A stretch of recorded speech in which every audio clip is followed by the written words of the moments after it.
भूले हमसे पाया नहीं सहारा, किसी पर भूले हमको पाया नहीं सहारा।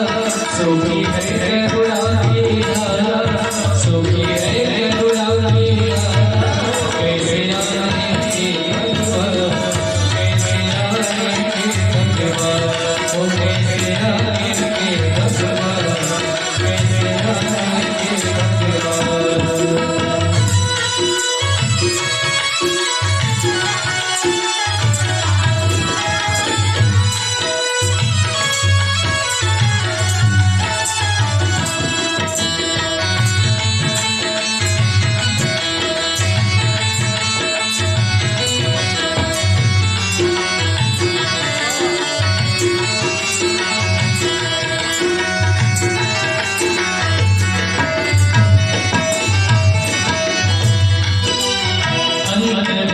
पट खोल दे लो ईश्वर पास मिलेगा, अंतर के पट खोल दे लो ईश्वर पास मिलेगा।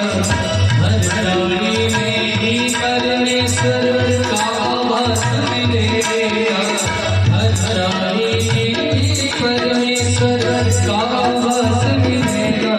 सच्चे मन से नहीं पुकारा, सच्चे मन से नहीं पुकारा, कैसे आएंगे भगवान, कैसे आएंगे भगवान, कैसे आएंगे भगवान, कैसे आएंगे भगवान। तूने आवाज नहीं बुहारा, तूने आवाज नहीं बुहारा, कैसे आएंगे भगवान, कैसे आएंगे भगवान, कैसे आएंगे भगवान, कैसे आएंगे भगवान। बोले भागवत भगवान की जय। इसलिए भैया अपने हृदय को राम नाम रूपी झाड़ू से उन्हीं के द्वार पर उन्हीं के आगे में आकर के खेलते हैं, उन्हीं के आगे में अपने तिलकारे गुजारते हैं। सबके यहाँ नहीं, जैसे देवरी मैया और वसुदेव जी कौन है? भगवान देवरी और वसुदेव जी यहाँ क्यों आए? उस समय केवल वसुदेव और देवकी थोड़ी ना थे, द्वापर युग में बहुत से ऐसे संत हुए हैं, देवी बहुत से ऐसे भटका हुए हैं। भगवान उनके द्वार पर भी आ सकते थे, देवकी और वसुदेव जी यहाँ क्यों आए? प्रश्न उठता है। एक समय की बात है, भगवान ने देवकी और वसुदेव जी से कहते हैं, भैया बाबा आप पूर्व जन्म में सुतला और पत्नी गर्भ थे। वसुदेव जी का नाम सुतपा था और देवकी जी का नाम प्रश्नी था। उसमें जो है भगवान कृष्ण गर्भ के रूप में अवतरित हुए। दूसरे गर्भ में भगवान कश्यप और आदित्य के रूप में, वसुदेव जी कश्यप के रूप में अवतरित हुए। और आइए महाराज, और देवकी जी जो है आदित्य के रूप में। कश्यप और आदित्य के यहाँ भगवान वामन उपेंद्र जी आए। वामन भगवान का एक नाम और है उपेंद्र। और तीसरे जन्म में वसुदेव जी वसुदेव हुए हैं और देवकी जी देवकी हुए हैं। तीसरे जन्म में भगवान श्री कृष्ण इनके यहाँ आए हैं। क्या तीन जन्म में भगवान क्यों आए? इन्हीं के यहाँ क्यों आए? जब मनु और शत्रुपा तपस्या कर रहे थे, तब उसी समय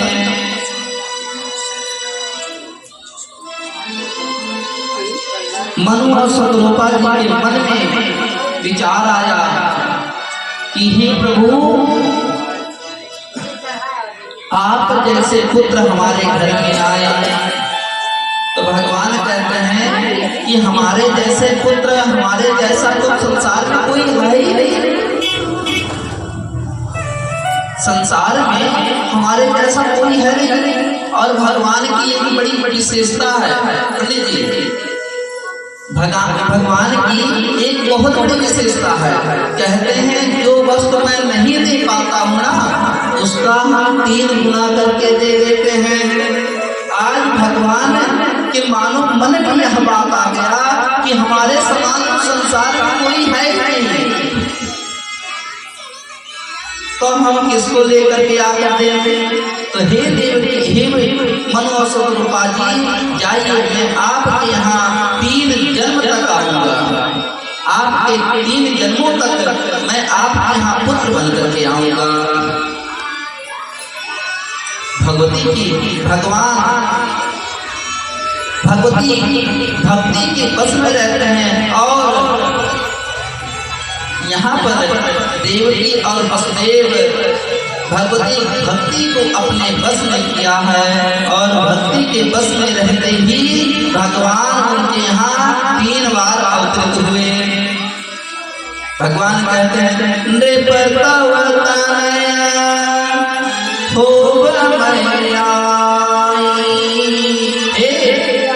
देवता, हे राजा, चिंता मत करो, मैं आपके यहाँ जरूर अवतरित होगा।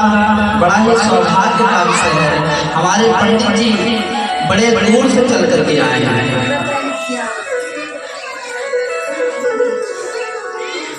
महादेवा के पास में नेवारी गांव है। आदरणीय बड़े भैया राकेश शुक्ल जी वहां से चल करके आए हैं कथा सुनने के लिए। ऐसे होते हैं भगवत भक्त। और हमारे भगवत भक्त तो हैं ही, लेकिन हमारे बड़े भैया हैं, हमसे अत्यंत स्नेह रखते हैं। भैया के मन में विचार आया कि हमारा छोटा भाई कथा कह रहा, चलिए हम 5 मिनट समय देकर के अपने छोटे भाई का मनोबल बढ़ाते हैं। आपको बहुत बहुत धन्यवाद, साधुवाद, हृदय आभार। बोलिए भागवत भगवान की। इधर हम सब लोग गोकुल में प्रवेश करें, क्योंकि जो आनंद गोकुला में है इस समय वह आनंद और कहीं नहीं है। भगवान श्री कृष्ण भाद्रपद के महीने में जन्म लिए हैं। कौन से महीने में? कौन से महीने में माता जी? भाद्रपद महीने में। भाद्र का अर्थ होता है, भद्र का अर्थ होता है कल्याण। जो कल्याण करने वाला महीना है, इसमें भगवान जन्म लिए हैं। और कौन से पक्ष में? कृष्ण पक्ष में। कृष्ण पक्ष में क्यों आए ये बताइए। चोर कब आते हैं? अंधेरी रात में आते हैं, मध्य रात्रि में आते हैं, ताकि सब सो जाए। या कौन है? भजे व्रजंतम नवनीत चोरम गोपाल जनानां तूतकुल चोरम।